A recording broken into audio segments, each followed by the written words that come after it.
306241007.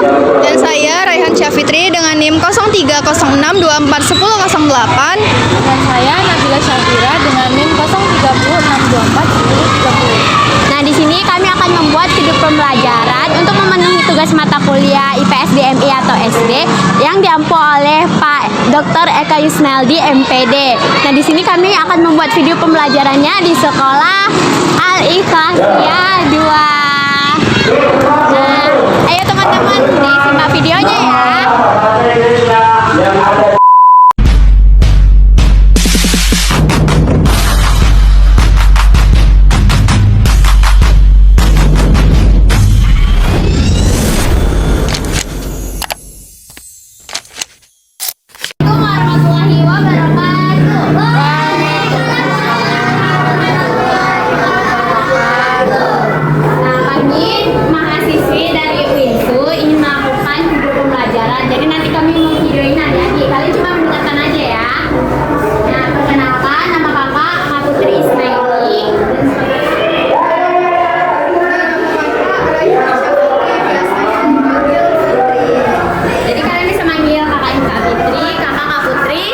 Nama kakak Nabila Syakira, bisa dipanggil Nabila. Udah pada kenal belum? Coba tangannya siapa? Ayo belum kenal kan? Siapa? Iya, kakak ini? Iya, udah kenal kan?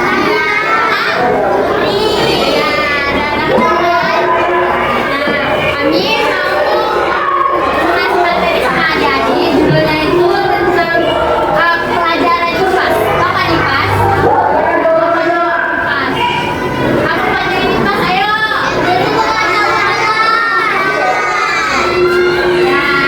benar. Jadi kami tuh ingin menyampaikan dan kakak duluan ya. Kakak pengen menyampaikan materi tentang kegiatan ekonomi masyarakat dan ekonomi kreatif di lingkungan sekitar.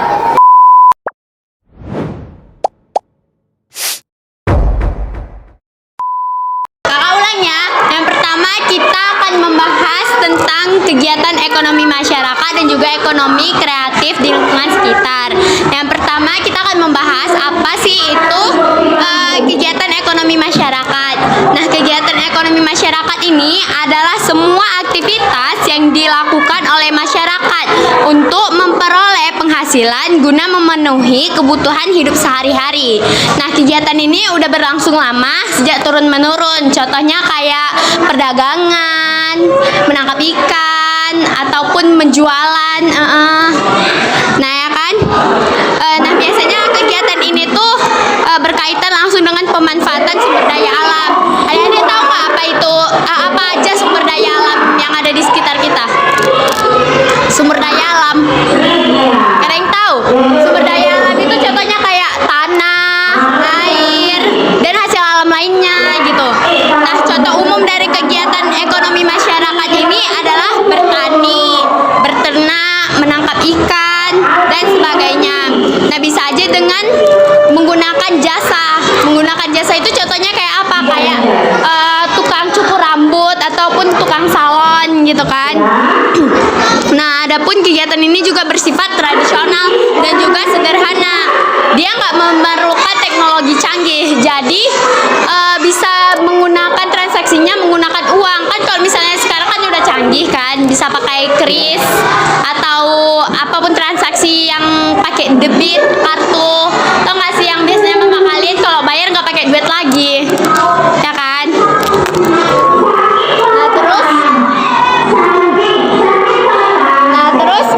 Meskipun terlihat sederhana, kegiatan ini sangat penting karena menjadi tulang punggung ekonomi lokal. Nah, contoh kegiatan ekonomi masyarakat di lingkungan sekitar kita ini ada banyak. Contohnya kan kayak tadi bertani dan juga berkebun. Banyak warga desa atau pinggiran kota yang menanam padi, jagung, atau sayuran di lahan-lahan mereka, ya kan? Nah, hasilnya ini bakalan dijual ke pasar. Nah, jadi dari petani yang menghasilkan padi di kebunnya itu bakalan dijual lagi ke pasar. Nah, lanjut ada berternak seperti memelihara ayam, sapi, kambing, atau bebek. Nah, setelah itu dijual, produk ini bisa juga dijual kan kayak ayam ada menghasilkan telur kan. Nah, telurnya ini juga bisa dijual kepada konsumen. Nah, selanjutnya ada kayak menjadi nelayan. Bagi masyarakat pesisir, menangkap ikan di laut atau sungai juga menjadi mata pencarian utama. Nah, lanjut jasa tradisional. Ini misalnya kayak ada tukang bangunan seperti anyaman atau ukiran kayu. Nah, kegiatan-kegiatan ini menjadi bagian dari kehidupan sehari-hari masyarakat dan hasilnya bisa dinikmati oleh masyarakat itu sendiri atau dijual ke luar daerah. Nah, selanjutnya kita akan bahas tentang ekonomi kreatif. Nah, ekonomi kreatif adalah kegiatan ekonomi yang bertumpu pada ide, kreatif, dan juga inovasi yang berkemampuan intelektual seseorang dalam menghasilkan produk atau jasa. Nah, berbeda dengan ekonomi tradisional yang tadi, ekonomi ini mengandalkan sumber daya alam atau tenaga fisik, justru memanfaatkan kemampuan berpikir, imajinasi, dan juga teknologi modern. Kan kalau misalnya ekonomi tradisional yang sebelumnya tadi itu mengandalkan tradisional, dia transaksinya cuma pakai duit kan. Nah, kalau yang ini ekonomi kreatif, dia transaksinya bisa memakai kris, bisa memakai teknologi canggih lainnya. Nah, ekonomi kreatif ini juga seringkali menghasilkan produk yang unik, berbeda, dan juga disesuaikan dengan selera pasar kita. Nah, apa aja sih contoh dari kegiatan ekonomi kreatif lingkungan sekitar? Yang pertama itu ada konten digital. Nah, kan adik-adik biasanya nonton YouTube, pernah nonton YouTube kan? Nah, itu kan biasanya ada orang yang ngomong kan. Nah, orang yang ngomong itu dinamakan dengan YouTuber kan? Tahu nggak sih? Ah, tuh. Nah, bisa aja konten digital ini menjadi YouTuber ataupun menjadi TikToker, tahu kan TikToker? Ataupun selebgram yang menghasilkan uang dari iklan ataupun endorsan. Ataupun juga bisa saja kerjasama merek dengan lainnya gitu. Nah, selanjutnya contohnya ada desain grafis dan multimedia seperti membuat logo, desain baju, ilustrasi ataupun sablon gitu. Nah, lanjut ada kuliner inovatif, membuat makanan atau minuman yang unik seperti es kopi kekinian, dessert ataupun kayak dessert buah gitu. Nah, lanjut contohnya ada kerajinan tangan modern. Nah, kerajinan tangan modern ini seperti mengubah barang bekas menjadi produk baru yang estetik. Jadi dia mendaur ulang gitu. Seperti tas dari kain perca atau hiasan dinding dari botol plastik. Dan biasanya ada nggak sih kalian mata pelajaran prakarya? Nah, itu kan biasanya dibuat dari barang bekas kan. Nah, itu dinamakan ekonomi kreatif. Nah, lalu ada usaha fashion lokal seperti membuat merek pakaian, tas atau sepatu. Lanjut ada fotografi dan videografi, ada pelatihan dan kursus online. Nah, ekonomi kreatif ini tidak terbatas oleh ruang dan juga waktu. Asalkan punya ide, kemauan, dan akses internet, siapapun bisa memulainya. Jadi perbedaannya itu singkat kali ya kan, dari ekonomi tradisional sama ekonomi kreatif ini. Kalau ada nggak sih dari kalian yang tahu kesimpulan dari apa yang kakak bilang? Nggak denger ya, nggak jelas kan? Ekonomi tradisional itu dia bisa dari desa yang tidak mengandalkan teknologi. Nah, kalau misalnya ekonomi kreatif itu mengandalkan teknologi gitu. Paham nggak adik-adik? Materi selanjutnya akan disampaikan oleh Kak Fitri. Pada Kak Fitri, silakan.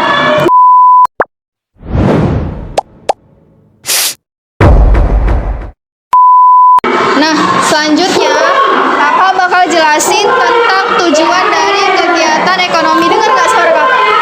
Dengar. Nah, kakak akan jelasin tujuan dari kegiatan ekonomi. Kalau tadi Kak Putri kan dia jelasin tentang pengertian. Nah, kakak bakal jelasin tentang tujuan. Jadi tujuan dari kegiatan ekonomi itu masyarakat kan melakukan kegiatan ekonomi nih. Karena kita itu memiliki kebutuhan hidup yang harus dipenuhi. Nah, setiap orang tidak akan mampu untuk mencukupi kebutuhannya sendiri, sehingga mereka itu harus bekerja, berusaha, lalu mereka itu akan melakukan aktivitas ekonomi lainnya. Tahu nggak aktivitas ekonomi itu contohnya apa aja? Contohnya kayak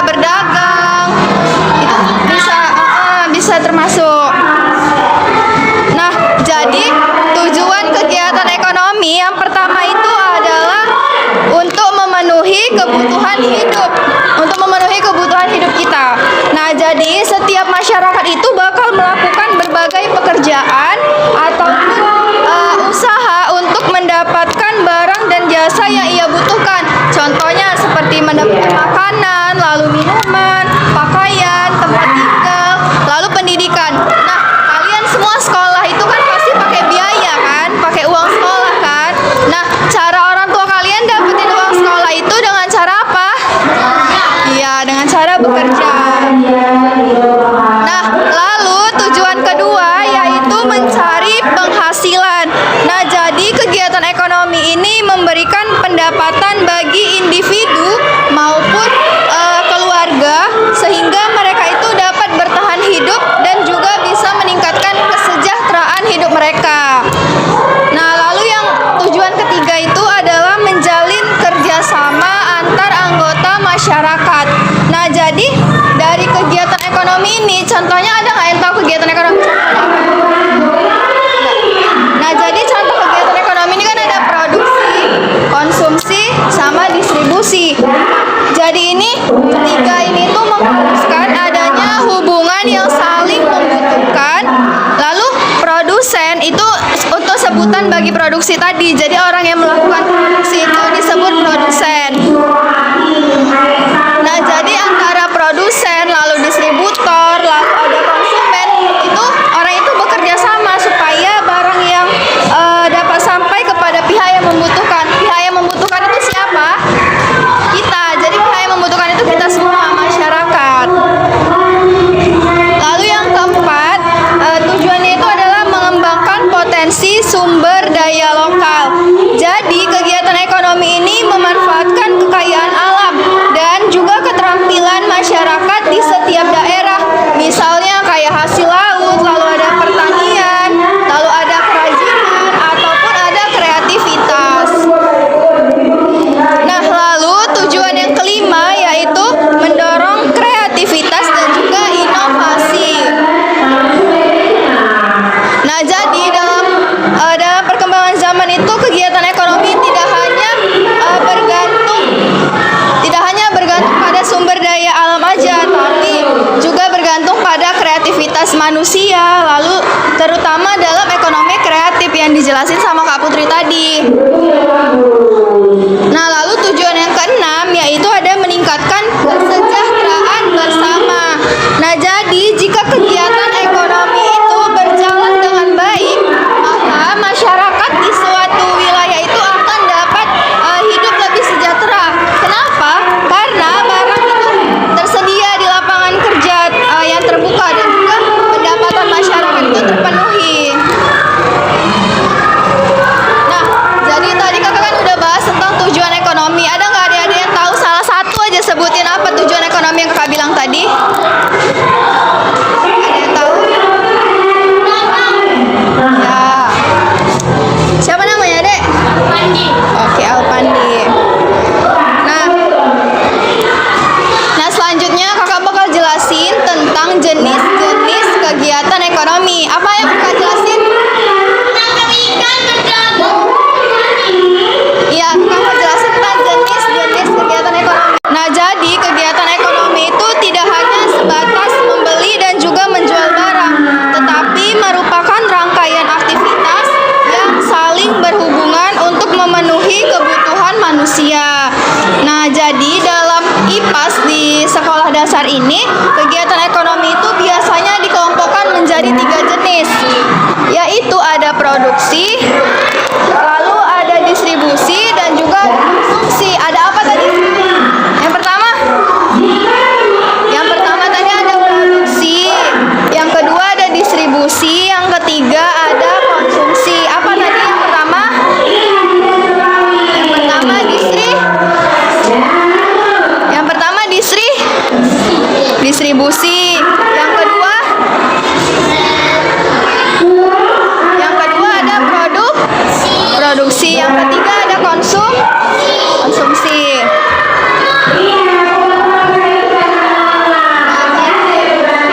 Ketiga kegiatan ini tuh tadi saling bekerja sama dan juga akan menghasilkan barang ataupun jasa yang akan digunakan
berupa pedagang eceran, bisa berupa kurir paket, ataupun jasa pengiriman. Nah, jadi toko pasar tradisional atau swalayan itu juga bisa. Contohnya itu kayak sayuran dari petani yang di desa harus dikirim ke kota melalui pedagang ataupun pasar agar bisa dibeli oleh konsumen. Jadi distribusi menjadi penghubung penting antara produksi dan juga konsumsi. Lalu yang ketiga ada konsumsi. Konsumsi adalah kegiatan menggunakan barang ataupun jasa untuk memenuhi kebutuhan. Orang yang melakukan konsumsi itu disebut konsumen. Contohnya kayak siswa membeli dan juga memakan makanan dari kantin. Jadi itu namanya kalian konsumen. Lalu keluarga menggunakan listrik dan air di rumah. Ibu membeli sayuran untuk dimasak. Jadi tanpa konsumsi, kegiatan produksi dan distribusi tidak akan berjalan.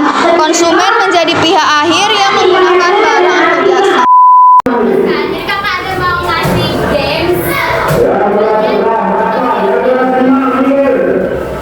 Nah, gamesnya ini ikuti apa yang kakak ngomong. Misal nih, misal kakak pegang mata.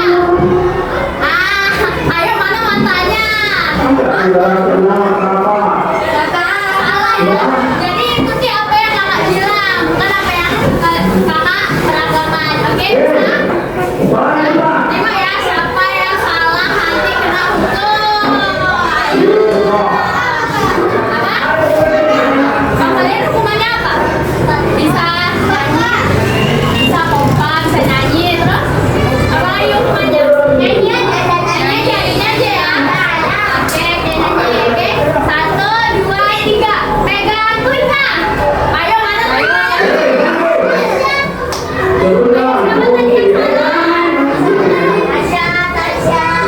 Kita pilih 3 orang ya. Kita pilih 3 orang, 2 orang lagi ya. Tengok matanya siapa yang salah, oke? 1, 2, 3, pegang mata. Ayo mana matanya? 1, 2, 3, pegang gigi. Ayo.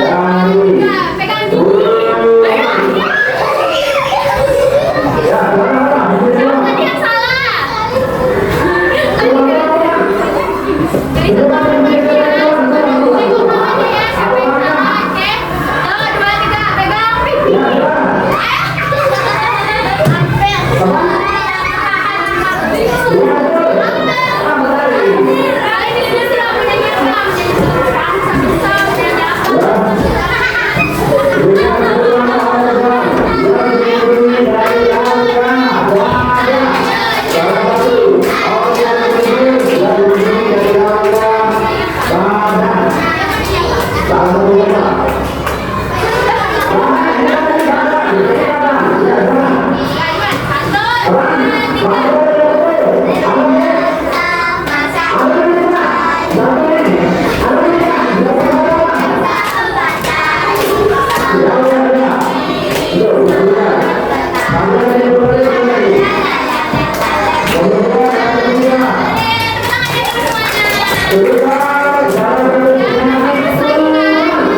Nah, tinggal satu kakak yang nyampe materi kalian. Lihat ya.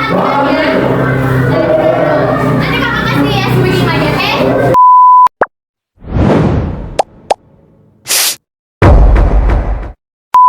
Oke, tadi kakak-kakaknya kan udah ngejelasin tentang pengertian, tujuan sama jenisnya. Nah, di sini kakak akan ngejelasin tentang faktor-faktor yang mempengaruhi kegiatan ekonomi sama pelaku-pelaku ekonomi. Nah, yang pertama itu ada faktor-faktor yang mempengaruhi kegiatan ekonomi.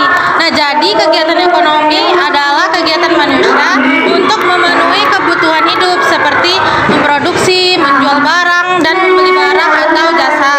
Nah, jadi ada beberapa faktor yang mempengaruhi kegiatan ekonomi, yaitu yang pertama ada sumber daya alam. Nah, sumber daya alam tadi adalah segala sesuatu yang berasal dari alam yang bisa dimanfaatkan manusia, seperti kayak tanah, air gitu kan. Terus contohnya itu kayak di daerah pantai ada nelayan karena kan ada di laut kan ada ikan.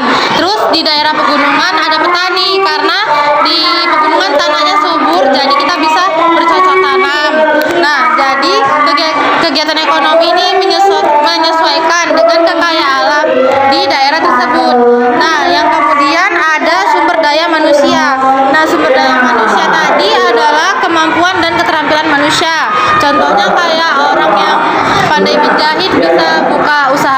baju. Terus ada orang yang pandai masak, dia bisa berjualan makanan. Nah, jadi semakin terampil seseorang, semakin baik kegiatan ekonominya. Nah, lalu kemudian ada modal. Nah, modal ini adalah uang atau alat yang digunakan untuk memulai usaha. Contohnya kayak uang untuk membeli bahan, terus ada kayak membeli alat kayak kompor, mesin jahit atau gerobak. Nah, kemudian ada teknologi. Nah, teknologi ini adalah alat yang membantu pekerjaan menjadi lebih cepat dan mudah. Nah, contohnya itu kayak petani yang menggunakan traktor untuk membajak sawah, lalu ada pedagang yang berjualan lewat internet kayak Shopee, Lazada gitu kan. Nah, lalu kemudian ada lingkungan dan letak wilayahnya. Nah, lingkungan dan letak wilayahnya mempengaruhi jenis pekerjaan penduduknya. Kayak di desa tadi ada banyak petani, terus di kota banyak pedagang dan pegawai.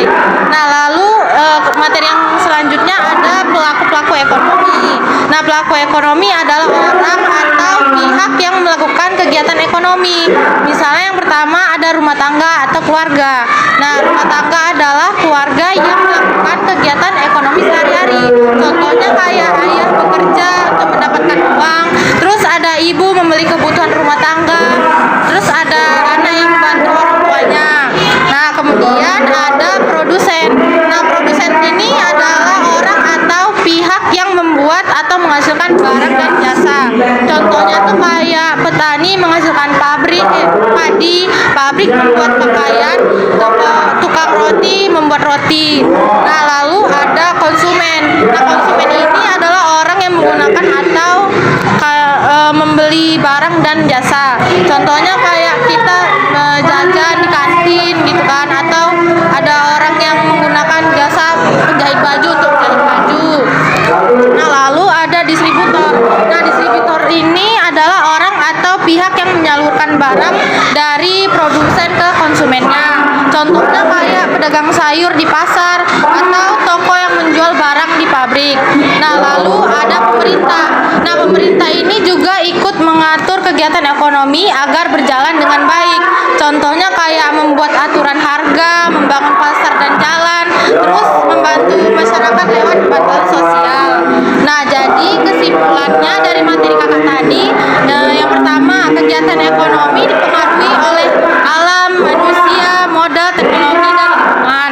Lalu pelaku ekonomi terdiri dari rumah tangga, produsen, konsumen, distributor, dan pemerintah.